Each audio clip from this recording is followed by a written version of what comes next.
Hi friends, இன்றைக்கி Tuesday. இன்றைக்கான சமையல் என்னென்னு பார்ப்போமா? அப்பளம், அதுக்கப்புறம் ரசம், அதுக்கடுத்து பார்த்திங்கன்னா சாதம் எப்பயும் போல். அதுக்கடுத்து பார்த்திங்கன்னா மீல் மேக்கர் வந்து வேக வச்சுட்டு காய் மாதிரி பண்ணியிருக்கேன். அப்புறம் பார்த்திங்கன்னா தண்ணியில் மசியல் ஆற வச்சுருக்கேன். இது வந்து பார்த்திங்கன்னா கருணக்கிழங்கு மசியல். இது எப்படி பண்ணால், தண்ணி ஊற்றி உப்பு போட்டு மஞ்சள் போட்டு வேக வச்சுட்டு கருணக்கிழங்க தனியாக லைட்டாக நல்லெண்ணெய் விட்டுக்கோங்க. விளக்கெண்ணெய் இருந்தால் விளக்கெண்ணெய் விட்டுக்கலாம். லைட்டாக தான் விட்டுக்கணும். விட்டுட்டு அதுக்கப்புறம் பார்த்திங்கன்னா சின்ன வெங்காயம் நறுக்கி அதை நல்லா நல்லெண்ணெயில் வதக்கி, அப்புறம் இதை வேக வச்சது நல்லா பிசைஞ்சு அதை அந்த நல்லெண்ணெயோடு வதக்கி, அதுக்கப்புறம் பார்த்திங்கன்னா புளியை கரைச்சி ஊற்றி நல்லா கொதிக்க விடணும்.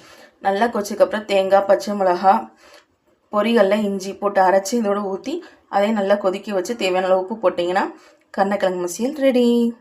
இன்றைக்கான சமையல் பார்த்திங்கன்னா அவ்வளோதான். மறக்காமல் சப்ஸ்கிரைப் பண்ணிவிடுங்க.